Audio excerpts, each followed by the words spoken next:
This is a demonstration that we use for school children and others about explaining the sort of research I do. So there is a little cell here, and this is a television camera which goes on big picture up here.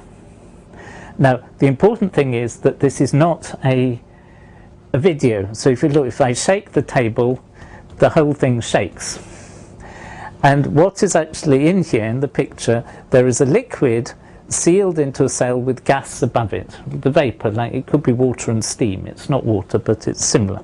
So if we start heating this, what did you do just then? I just flicked this switch and switched on the heater, so the temperature you can see is going up. And as the temperature goes up, this begins to boil. So you can see it begins to boil, and as it boils, material goes from the liquid into the gas.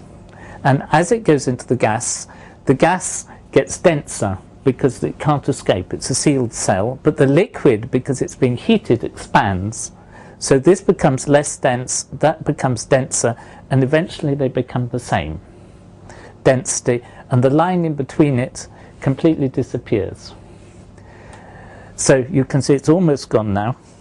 And what happens is that you then have a gas which has about half the density of the liquid, and this is a so-called supercritical fluid.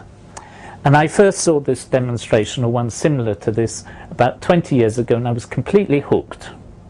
And I've been researching on this ever since. Now it's even more fun if you cool it down. So if I flick the switch, which starts it cooling, and the temperature starts dropping, it takes a bit of time because we've just been heating it.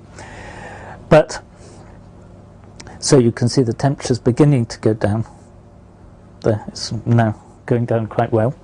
And as you go up here, if you look, imagine now we have a gas. It's a bit cloudy because there's some glue dissolved in here, but ignore the cloudiness. And what we've got here is a gas, and as we cool it down, it will suddenly separate again into a liquid and a gas.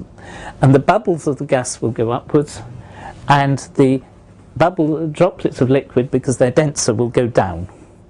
So you can see it's just about to go now. It goes at 45 degrees. And you get a sort of storm. And I demonstrate this sometimes several times a day if I have lots of visitors, and I still get hooked on this. Now, if you're very observant, you'll see there now appears to be less liquid than there was before, because there's still droplets of liquids coming down here. And so I keep this in my office really for two reasons. One is because there's nowhere else to put it, and the other reason is because I use it when I'm interviewing people. And so if somebody sees this and goes, wow, I know there's somebody who worked with me. If they look a bit bored and keep quiet, like you've done, then I would suggest they should go and work with somebody else. And, and as I said, we first did this experiment in the lab 20 years ago. I mean, it's a well-known effect, but it was the first time I'd seen it 20 years ago.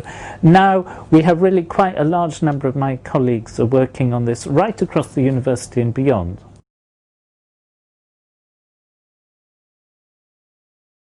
Well, the reason it's important is because carbon dioxide is totally non-poisonous.